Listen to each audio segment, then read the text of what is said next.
Welcome to Bourbon and BS, the podcast where I dive deep into the world of spirits one shot at a time.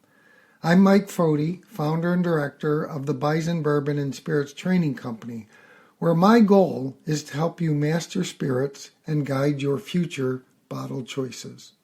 Maturation is said to be responsible for anywhere from 60 to 80% of the flavor and aroma of the final whiskey or spirit. So whether you're a seasoned connoisseur or just starting your whiskey journey, understanding the maturation process is important. I will call it maturation instead of just aging, because when you say something's just aging, it indicates that it's just there for a specific period of time and nothing's going on. That's not true. And with every spirit, there's a lot of chemical interactions and reactions going on. You've got the angel's share and the devil's cut, and all those things impact your final whiskey. So in this process, I'll try to refer to it as maturation, but sometimes I just end up referring to it as aging as well. So I'm going to consider aging and maturation in this presentation to be the same. The color of a whiskey is completely due to maturation because the white dog, or new make spirit as it's called in the United Kingdom, comes off of the still clear and colorless. A lot of the mouthfeel is also due to the maturation. So I will discuss entry-level alcohol, move into maturation, and end with the cask. This seems sort of ass backwards, but it is what it is. The topics that I'll include are wood selection and preparation for making the casks, barrel building and preparation, chemical interactions during maturation, the angel's share and the devil's cut, external factors that can affect maturation and do affect it, aging duration, selection and marrying final casks to the bottle, and the cask size.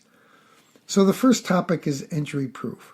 And entry proof is critical to the maturation process because the ABV level plays a big role in the chemical reactions that occur during maturation.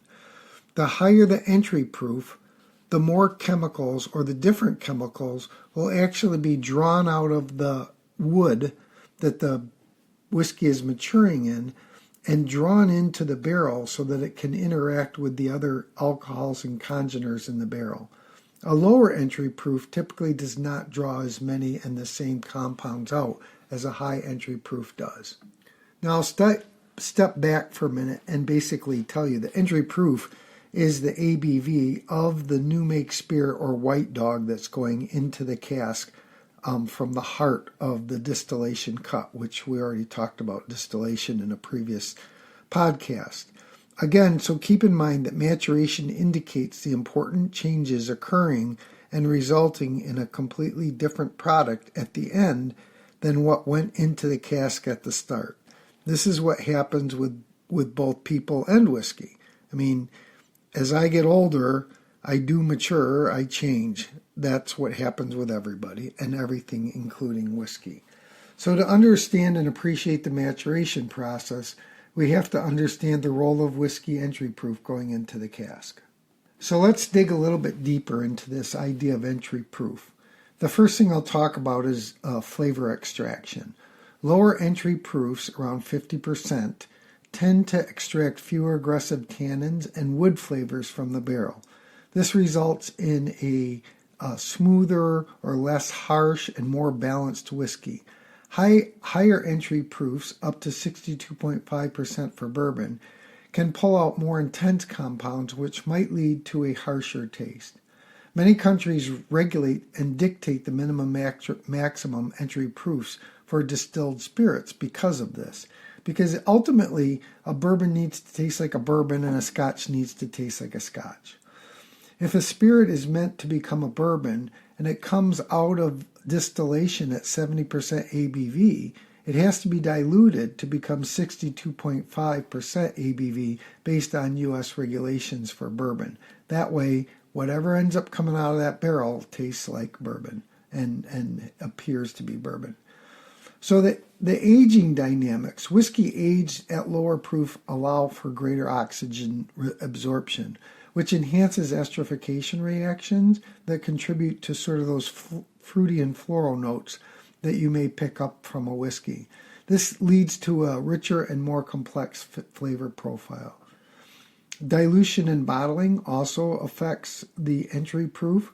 Whiskey that starts aging at a lower proof typically requires less dilution with water before bottling, preserving some of the complex flavors that develop during maturation. In contrast, higher proof whiskey sometimes needs more water added, which can dilute the flavor and aromas.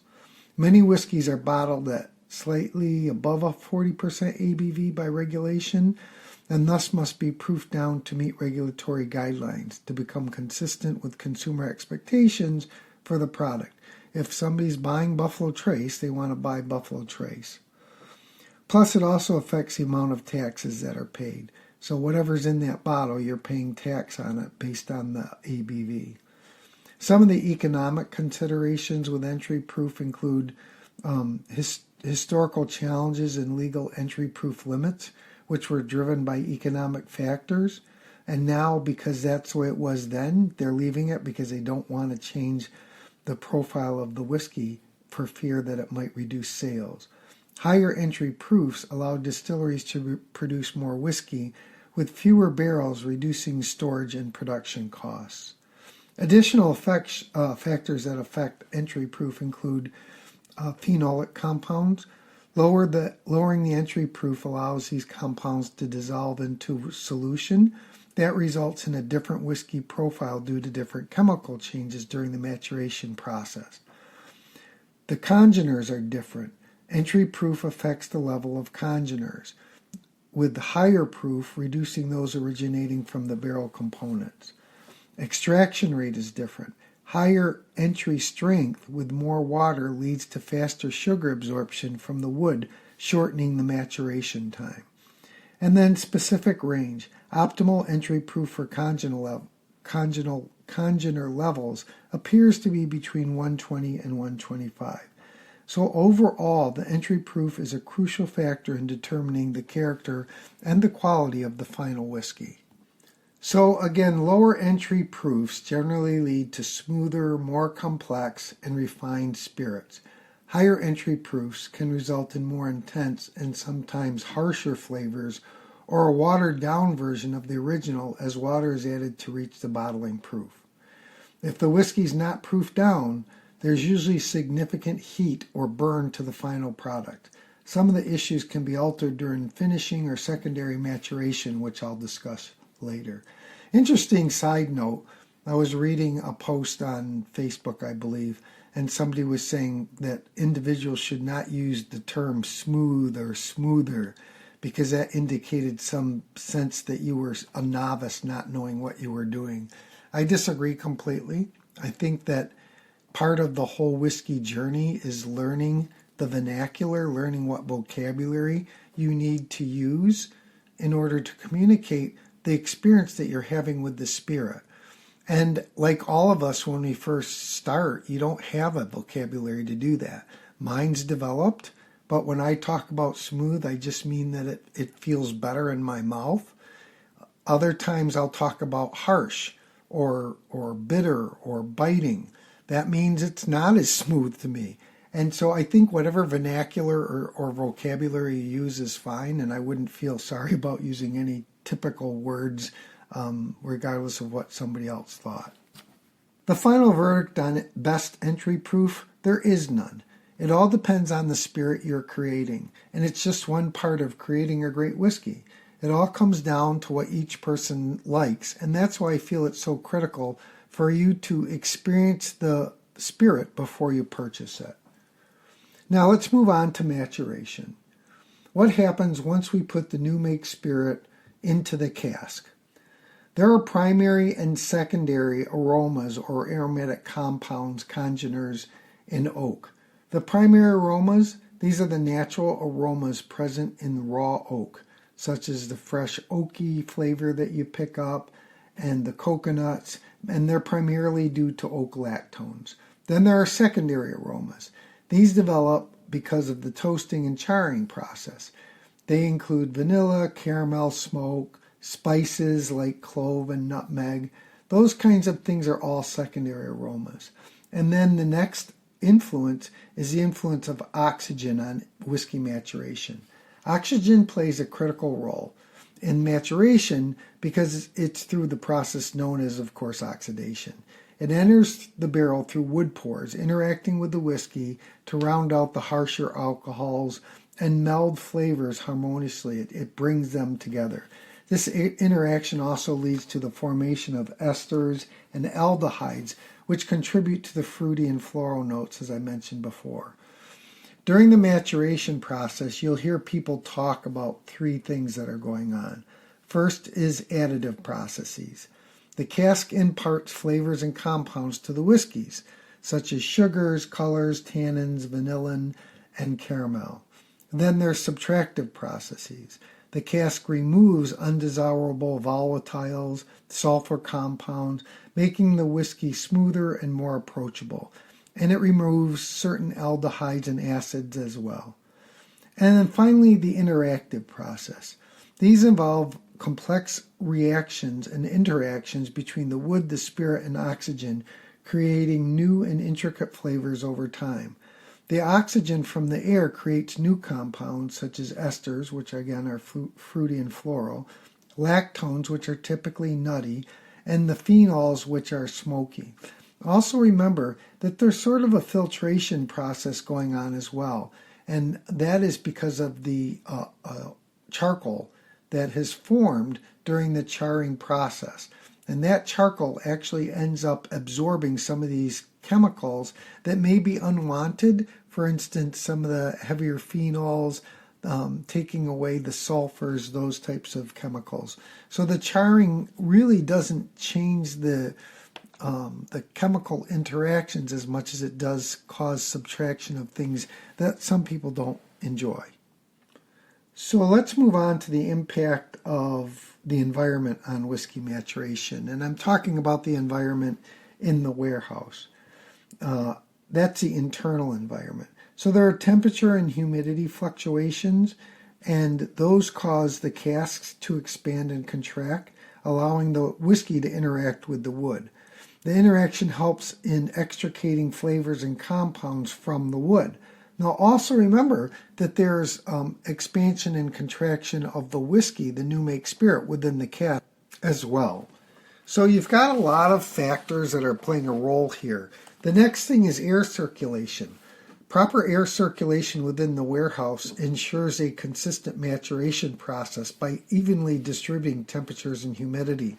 Some of the distilleries, particularly in Kentucky, not so many that I've ever seen in Scotland when I've been in the dunnage houses, they will actually rotate their casks from different areas of the distillery to other areas.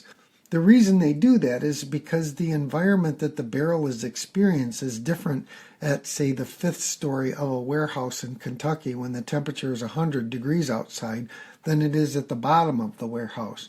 And some feel that there's a sweet spot within the warehouse where the best aging occurs.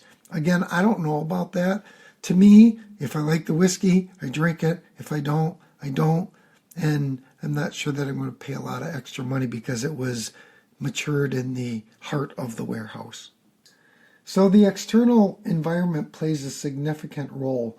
The local climate, seasonal changes, all those affect the internal conditions of the warehouse. Now, at the Buffalo Distilling Company, we don't regulate the internal temperatures of the warehouse. What we do is not let the temperature get below a certain level because that can really slow things down. The location of the warehouse, whether it's near a coast, may impart a salty character to the whiskey due to the sea air. Some inland places would have different influences. A lot of the Islay scotches or the scotches that are matured in warehouses along the coasts of Scotland claim to have this salty character. I don't particularly pick it up, but everybody's different.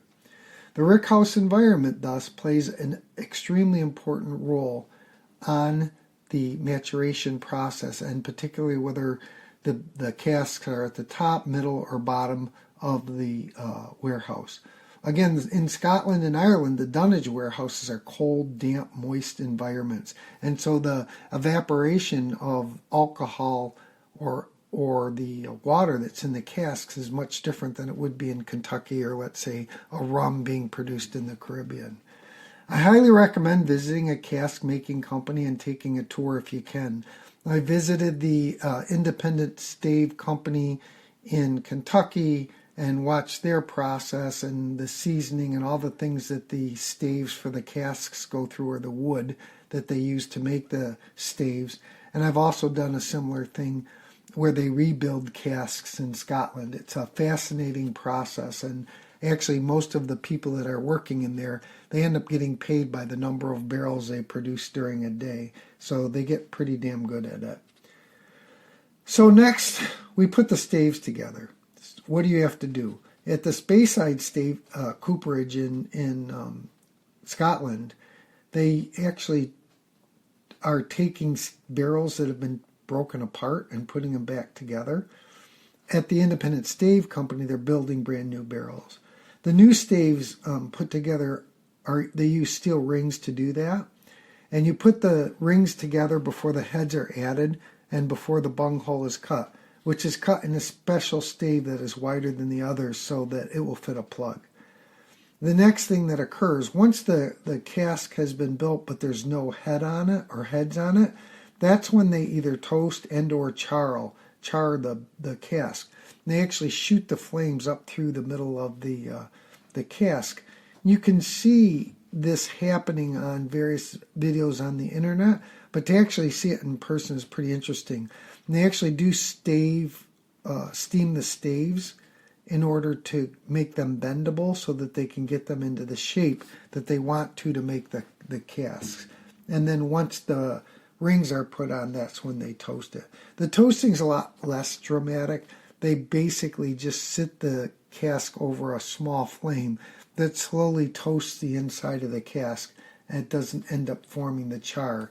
And again, the char, there's 4 levels of char, basically the level 1, 2, 3, and 4. And the heavier the char, the longer the barrel was exposed to flame. The difference with charring, though, is that the barrel actually is lit on fire, whereas with toasting, it's just heated up or warmed by the flame that's coming up from the small fire that's put at the bottom of the cask. Keep in mind that if they overexpose the wood to fire, it will destroy those wonderful chemicals that we're looking for to be formed in the inside of the cask. That red layer which forms under the char or that forms during toasting is responsible for a lot of these maturation chemicals that will end up playing a huge role in the profile of the whiskey once it has completed the maturation process. So let's talk a little bit about the trees themselves. In the U.S., the white oak trees are the critical oak that's used for bourbon production, and that's part of the legal regulations. White oak trees are not in shortage. They make sure that is going on. So when they're cutting them down, they're growing new ones. And the American white oak, you may have heard the genus and species is Quercus alba. It's the primary choice for bourbon barrels due to the abundance that was available in the bourbon making regions. Bourbon barrels must be made from fresh white oak to meet legal requirements, and white oak wood contributes to bourbon's flavor, color, and the aging process. White oaks thrive and have thrived historically in North American forests, typically on the eastern half of the country. They benefit from disturbance, things like fire and grazing, but they suffer due to reduced interference in modern forestry. Oaks take around 90 years to mature, but some don't produce acorns until they're 30 to 40 years old. And so you want to make sure that these trees are mature. And they have folks that know how to pick them out of the forest, the ones that are ready. And you don't get a lot of staves out of a single tree. Why is white oak ideal for whiskey casks? It has a very tight grain structure. It has a fine, tight grain pattern. And that tightness minimizes leakage and allows controlled interaction between the whiskey and the wood during aging, and also to the environment. The grain structure contributes to the cask strength and durability, which you need, especially if it's going to be aging for a number of years. White oak is very breathable. It's semi-permeable, allowing the cask to breathe. Oxygen slowly enters the barrel, influencing the flavor development. And the angel's share, which is the evaporation of whiskey through the staves, occurs through the wood and concentrates and helps concentrate the flavors that are developing inside the cask. White oak is very durable, it's robust, and it's resistant to decay, and it withstands the rigors of aging, transportation, and handling. The dunnage warehouses in Scotland, the casks are only stacked up to 3 high, because if you stack them higher than that, they would crush themselves. The bottom barrels would be crushed under the weight of the upper barrels.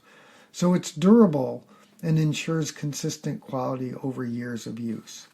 So why wood matters in whiskey maturation? Wood is not passive, it's an active ingredient. It provides lactones, vanillins, tannins, phenolics.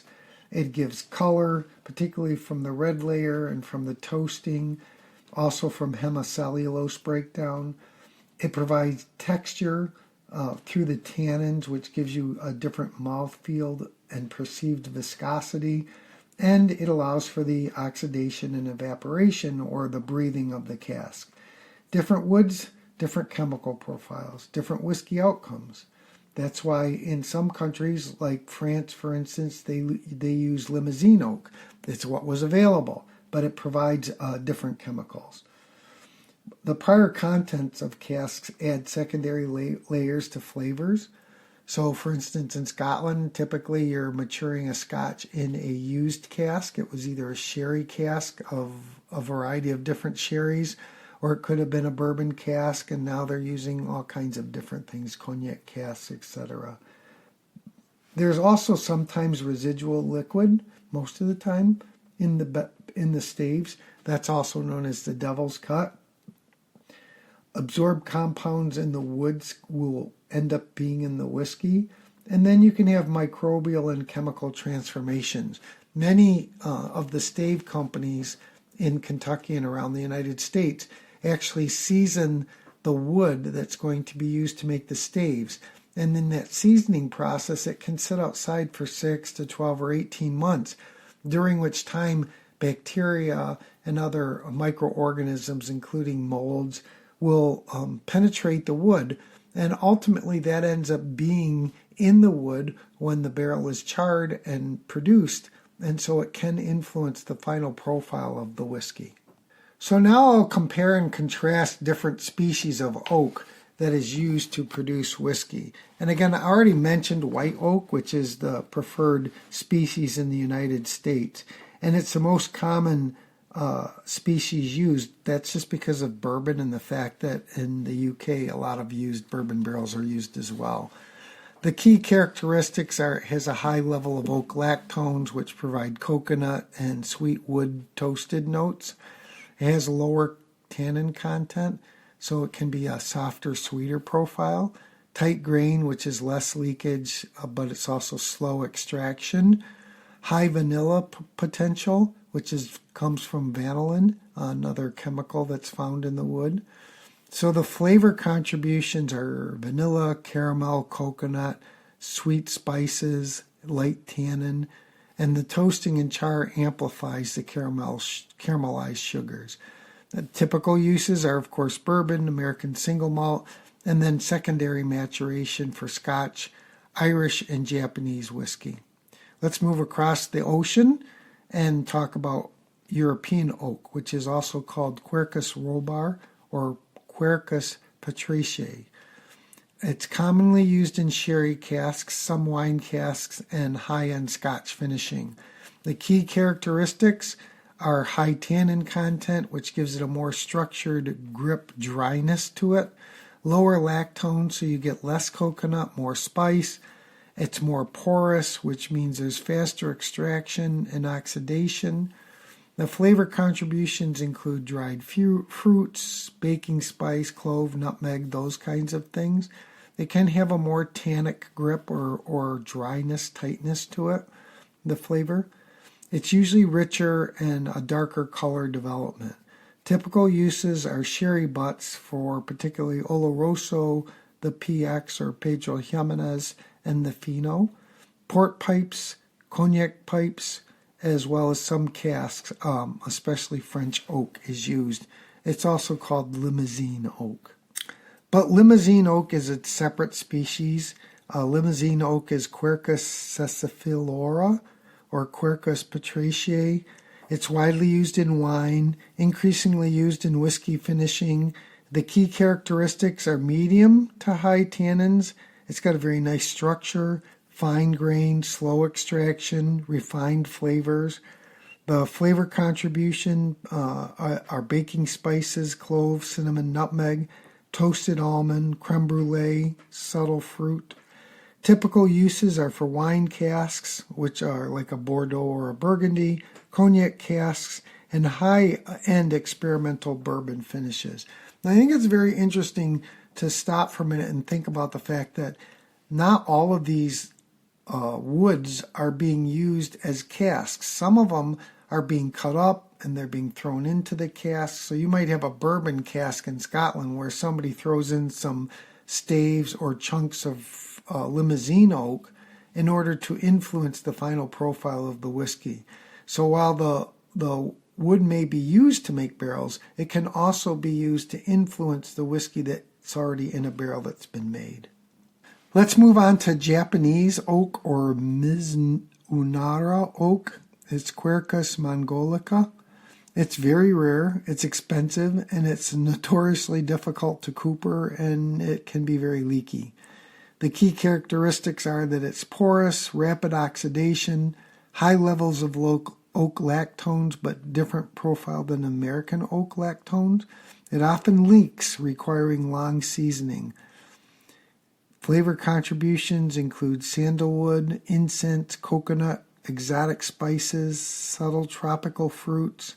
Typical uses are for Japanese whiskey and limited edition Scotch finishes. Again, this oak, Japanese oak, is commonly used, or becoming more commonly used, to be cut up and thrown into a cask of whiskey that's already been aging.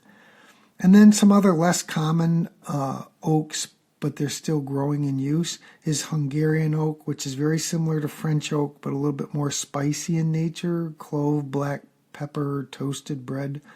And then Slavonian oak, which historically was used for wine, but occasionally in whiskey. And it has a gentle spice, mild tannin, and a subtle sweetness associated with it. So now I'll mention some non-oak woods used in whiskey. They're more experimental or limited in use. Sometimes cherry wood is used. It's sort of sweet. It's got soft tannins.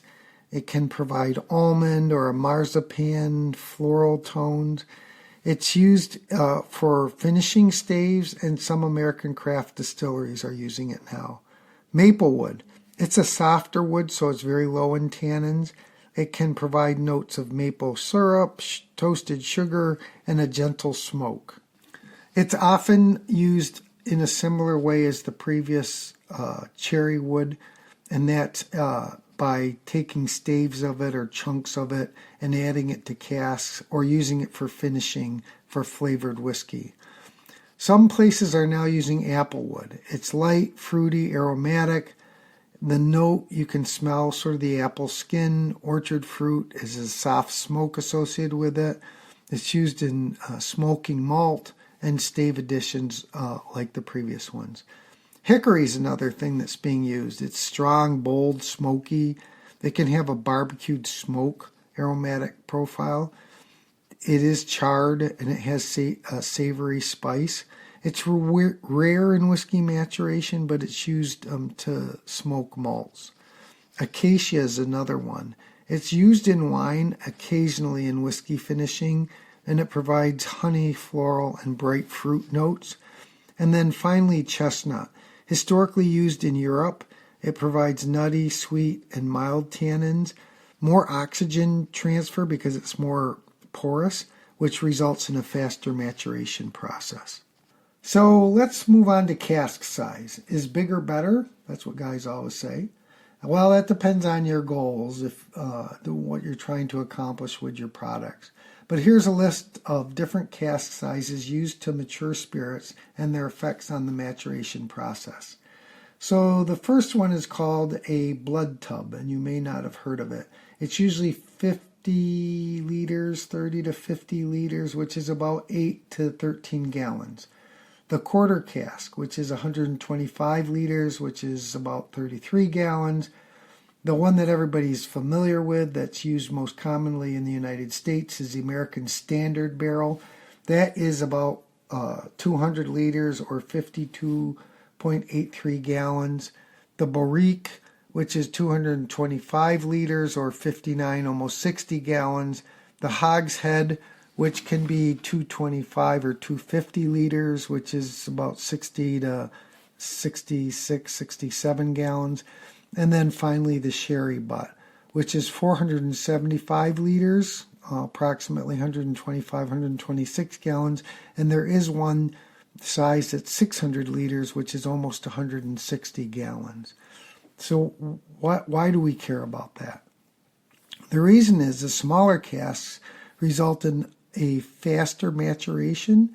That's due to larger surface area to volume ratio. The spirit has more contact with the wood, which leads to quicker extraction of flavors and colors. It can also provide intense flavors.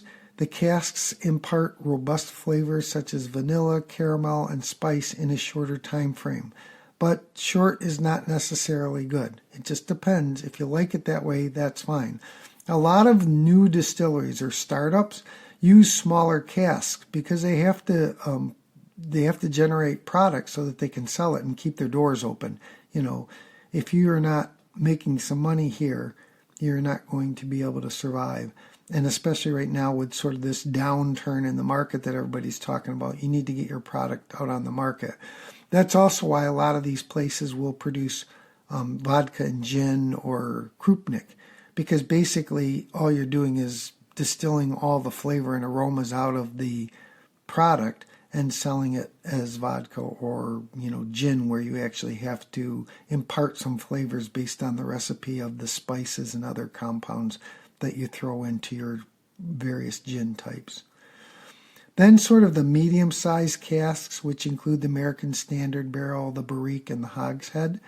That gives you a more balanced maturation. The casks offer a good balance between surface area volume, and it allows for a steady and balanced maturation process. It will provide more complex flavors because you're going to have more time in the cask. You're going to have more angel's share, which means you're going to have more oxygenation, and you'll get those oxidative chemicals, the fruity floral ones. The process is more gradual, which results in a more complex and nuanced flavor profile. And then finally, the larger casks, which is the sherry butt. There's much slower maturation. With a smaller surface area to volume ratio, the spirit matures more slowly. It allows for more subtle and refined flavor development over a long period of time, and also nuanced flavors. These casks often produce spirits with delicate and intricate flavors. I've been to the sherry bodegas in Jerez, Spain, and I was at the González Baez bodega. And it's fascinating to see the Solera process that they use. They actually stack the casks on top of each other. Again, you can't stack too high or the ones on the bottom will be crushed. But in doing so, each year what they do is they take out some of the liquid on the bottom row of casks, and that's what they end up bottling.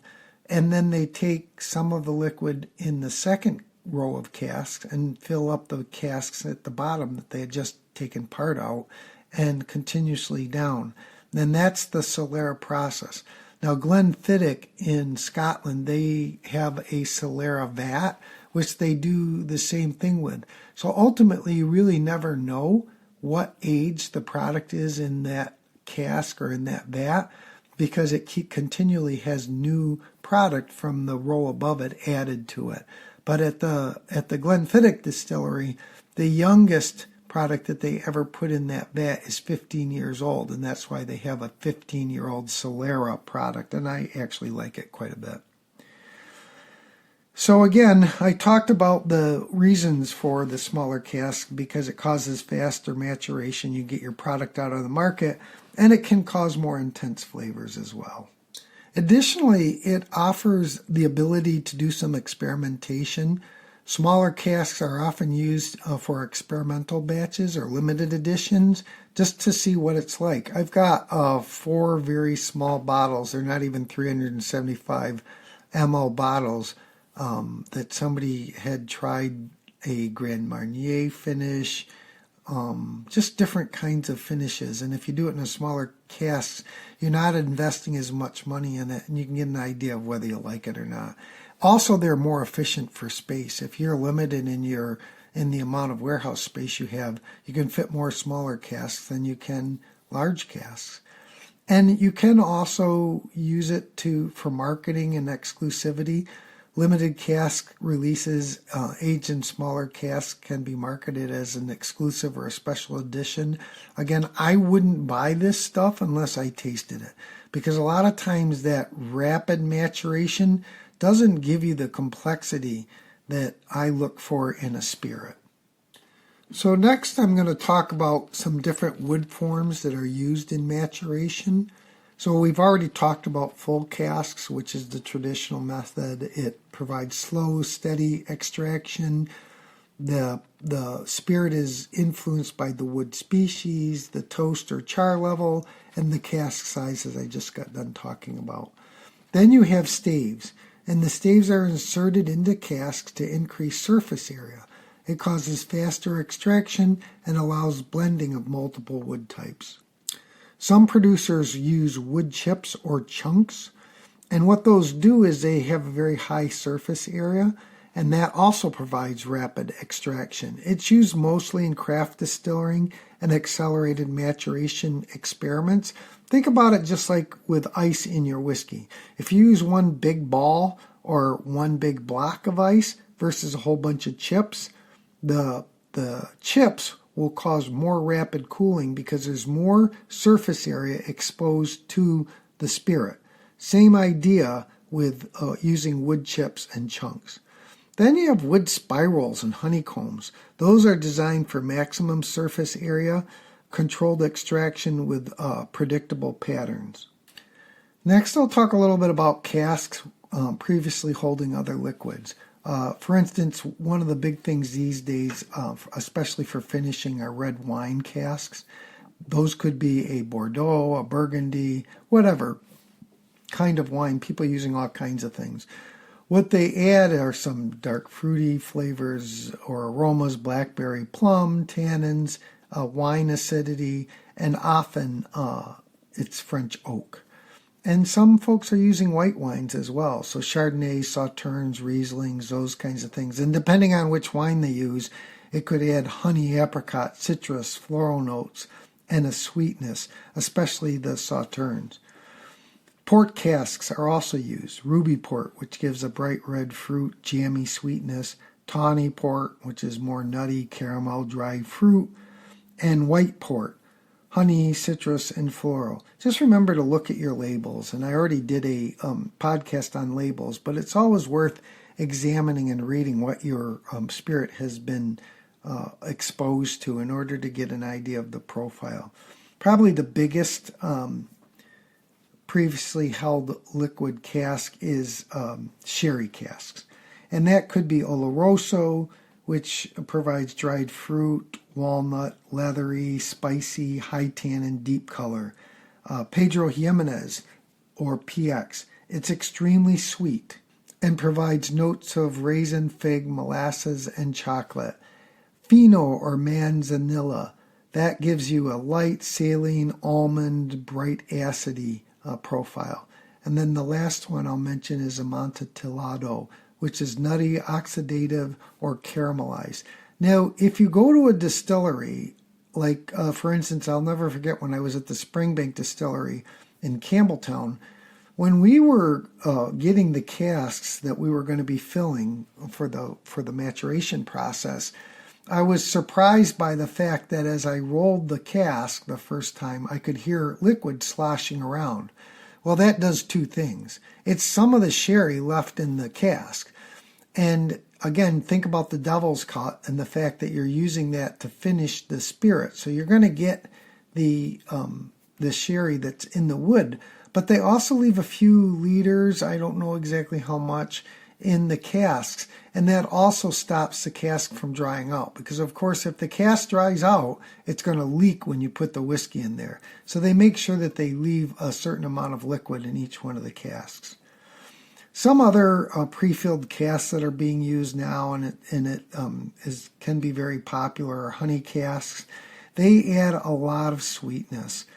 Honeycomb flavors, soft vanillas. Often they're American oak barrels that were previously used for honey storage.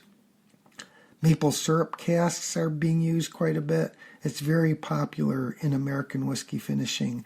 It gives that maple note, that sweetness, toasted sugar, and caramelized wood notes.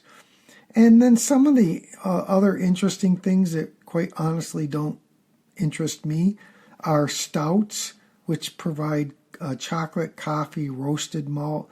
IPAs are being used. Some of them have a citrus, piney hoppiness to it. Barley wine, which can give you a toffee, dried fruit, and rich malt experience. Rum casks, which adds molasses, tropical fruit, brown sugar, spice. Balvenie makes a Caribbean cask that has those kinds of notes. Cognac and brandy casks are becoming popular, and they give you sort of a grape must or a grapiness, floralness, oaky spice, and a certain amount of sweetness. I've seen tequila and mezcal casks used, and that will provide this agave note to it. They're more herbal notes. They can be earthy or smoky, particularly if they use a mezcal. And then you've got some really exotic finishes, like a sake cask, which can give you a ricey sweetness and floral notes. Vermouth casks, which can be herbal, botanical, and citrus. Amaro casks, which can provide bitter herbs, spice, and citrus peel. Maple wine or ice wine casks, which are extremely sweet and have a very high level of fruitiness. So the previous contents of a cask does interact with the whiskey in the same way that a first fill would. You've got extraction going on, subtraction, oxidation, and integration or marrying. Many times the casks, when they're going through a finishing process, they'll vat the whiskey in a huge vat, mix up maybe 50 or 100 or 200 casks together, and then they'll put them in the finishing cask. And what that does, they'll usually let it sit in the mixing vat for 2-3 days, and so that the whiskey marries, and then they'll fill the finishing casks. And you could finish 5 or 10 different types of casks. You can do whatever you want to. But within this context, I do want to make a few statements about the angel's share and the devil's cut. The angel's share, of course, refers to the portion of whiskey that evaporates during aging in wooden barrels. So as whiskey matures, the porousness or permeability of the wood allows for evaporation of both alcohol and water. And the factors that influence angel's share include the barrel type, the storage climate, and the aging duration. Although it's a natural loss, the angel's share really contributes a lot to the whiskey's flavor and character through particularly oxidation. The devil's cut is the absorption of the distillate or the new make spirit by the wood of the casks. So unlike evaporation, it doesn't affect alcohol content, but adds depth and complexity. Devil's cut flavors come from the barrel itself, which enhances the final product. Other losses: some whiskey is also lost if the joints of the staves develop a leak. You can see it. They have methods of fixing those leaks. Actually, that's another thing that's interesting to see how they plug those leaks and how they find the casks that are plugged. And sometimes if it's a rick house, you have to pull a bunch of casks in order to get the casks that are leaking. It can be a real pain in the ass. But the fun part about it is smelling it in the warehouse because it smells awesome. All of the distilleries have people that work in the warehouse just trying to locate barrels that are leaking. And sometimes they actually have to transfer the product into another cask, which if you were going to use it, you would marry it with other casks so that any changes that occurred as a result of it being put in a new cask would be incorporated into the product. So I thought it would be interesting to just provide a comparison of Scottish whiskey warehouses and Kentucky whiskey warehouses, or rick houses, whether they're in Kentucky or another doesn't really matter, but we'll talk about Kentucky. In Scotland, the climate is temperate and humid. Scotland's climate is relatively mild and humid with minimal seasonal temperature variation, which is one reason why some of the scotches are matured for so long. But it is a very consistent condition, so that consistent climate allows for slower, more gradual aging or maturing of the whiskey. The typical warehouses are the dunnage warehouse, which are traditional and they're just a blast to go to. When we were at Springbank, at the end of our workday, we would go into the warehouse and do some warehouse tasting, and just to walk into those places and see the dirt floors, and it's just history is right there, and you know that it's there, and you're looking at casks, some of them that are 30 or 40 years old. But the temperature is easy to regulate because it's regulated naturally, and with humidity. They do nothing to regulate the temperature. They also have racked warehouses, which are more modern warehouses where the barrels are stacked in long rows, allowing for more efficient use of the space. And sometimes they do have palletized warehouses as well. Again, that leads to a slow and steady aging process, and it results in a more refined and complex flavor, which is also important because you're using used casks. They've already gone through bourbon or sherry at some point. Now, if you move on to Kentucky warehouses, the climate is much different. You have hot summers, cold winters. You're at different altitudes. Kentucky experiences significant seasonal temperature fluctuations with hot summers and cold winters, which affect both the size of the barrel, because the barrel's going to expand and contract in the heat and cold, as well as an impact on the fluid inside of the cask, because the fluid's going to expand and contract. And when the fluid expands, it's going to push it into the wood. When it cools off, it's going to come out of the wood. So those temperature extremes cause the whiskey to expand and contract, which accelerates the aging process. Typical Kentucky warehouses are the rick houses. They're multi-story warehouses where barrels are stored horizontally on racks, and the buildings often lack any artificial climate control, leading to natural temperature variations. Some of them do have temperature control if they're doing experimental things with the maturation process, because people are always trying to figure out how to make it happen quicker so they can sell their whiskey quicker. So those are called heat cycled warehouses. Brown-Forman uses them sometimes to provide artificial temperature changes and accelerate aging. The aging process in Kentucky is rapid and intense. The temperature fluctuations in heat-cycled warehouses result in a faster aging process and more pronounced flavor development.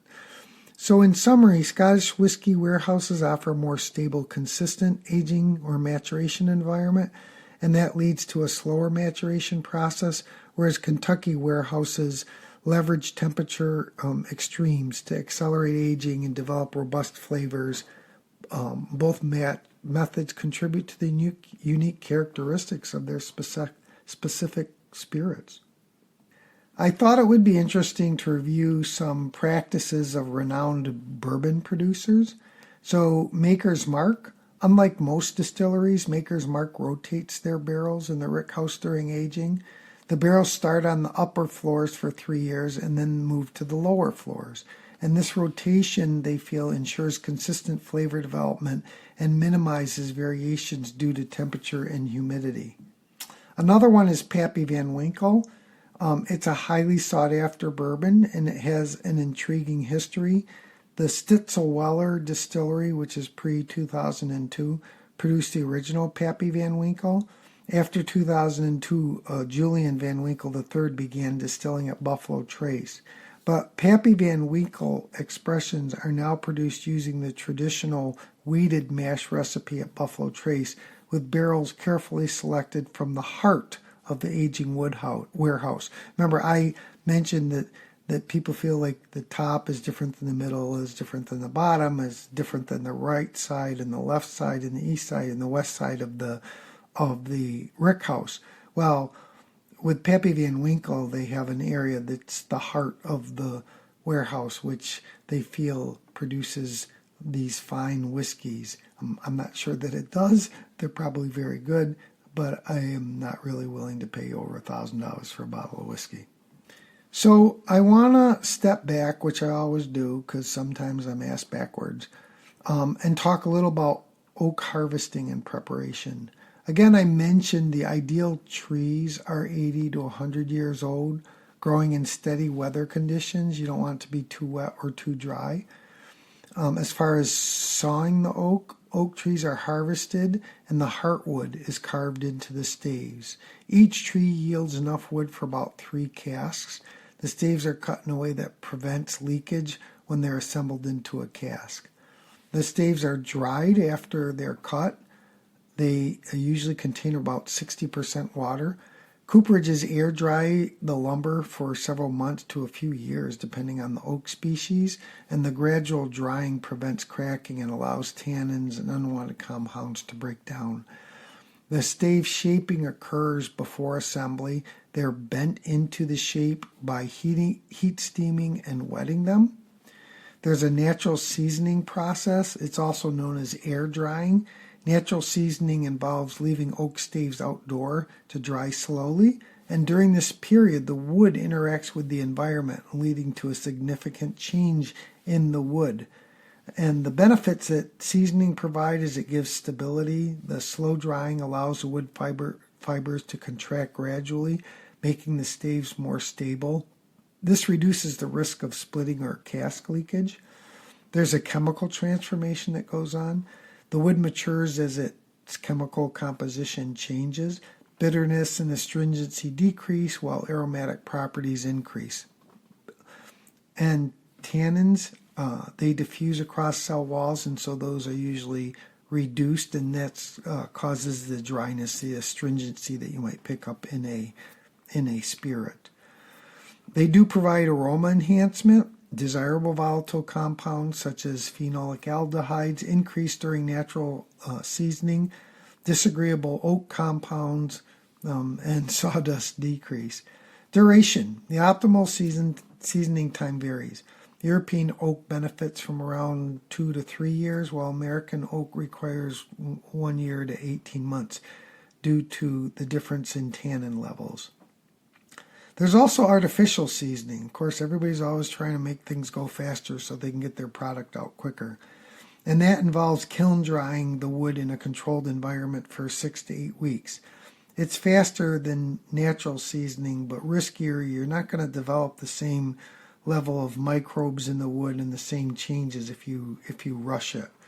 You can end up having casks that end up leaking because the staves didn't dry slowly and properly.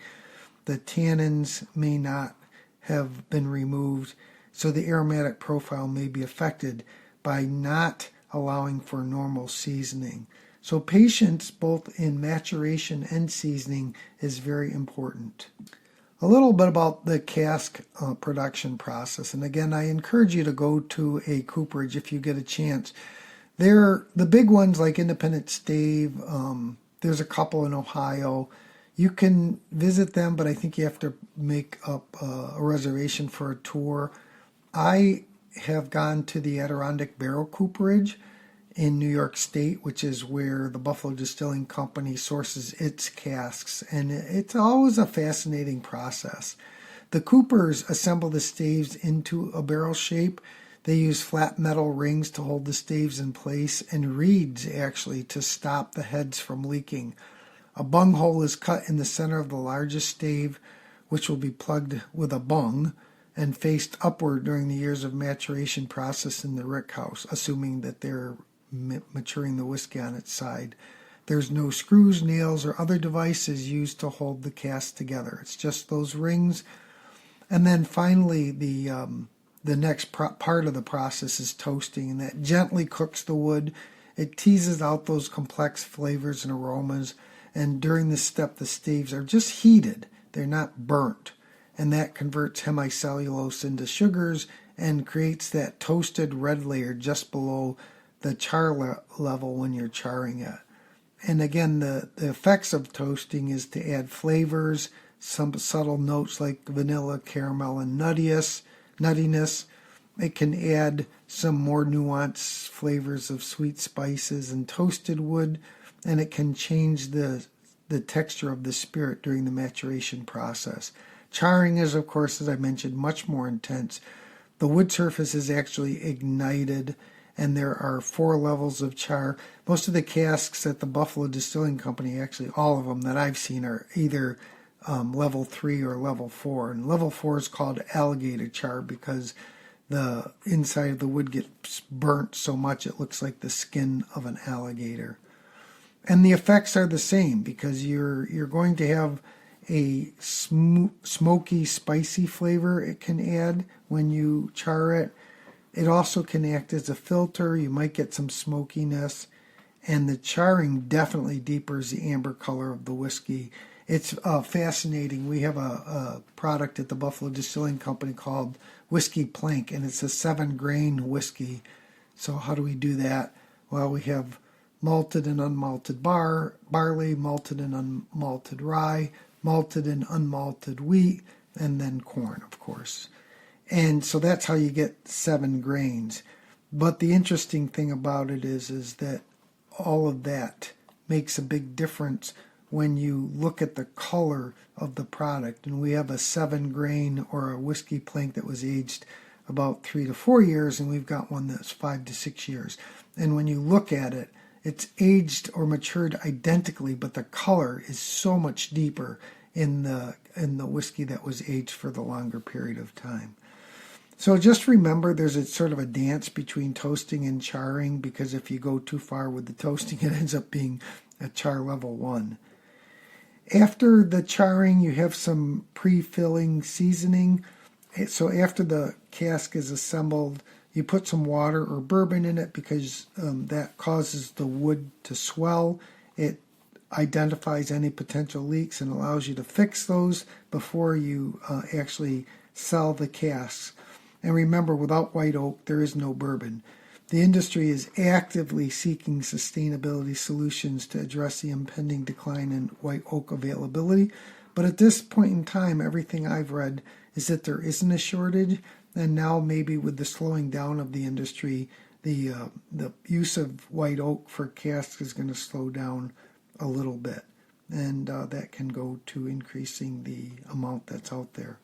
So if you get a chance, I would go to a cask making company and do a tour because it's fascinating to watch the people put those babies together. I trust this helps you appreciate the maturation process and the cask a little bit more and how it impacts the whiskey you love so much. Thanks for joining me on this whiskey deep dive. Whether as a beginner discovering new flavors or as an aficionado pursuing perfection, the journey always has another fascinating glass to offer. Join me at the Buffalo Distilling Company for a deluxe tour and tasting or a whiskey workshop by signing up on my website to experience Buffalo-made bourbon firsthand. I love cask distilleries. I'm going to be heading down to visit my daughter in North Carolina. I'm stopping at one on the way down and one on the way back. A special shout out to the Buffalo Distilling Company for the use of the distillery for tours, tastings, and my whiskey workshop. Again, please leave questions or comments on my website at bisonbourbonspiritstc.com. That's bisonbourbonspiritstc.com. This podcast provides general information and entertainment. Always drink responsibly and consult local regulations before imbibing. This podcast is meant for listeners who are of legal drinking age. I'll be back next time with another deep dive. Until then, check out my blog, check out some of the other podcasts, explore my merchandise, and maybe join me for an event at the Buffalo Distilling Company. Until the next podcast, keep sipping, keep exploring, and remember, good whiskey is like a well-crafted story. Do you love bourbon and BS? Tell a friend. We're trying to grow this thing the old-fashioned way, one honest pourer and one honest listener at a time. Cheers to bold spirits and curious minds.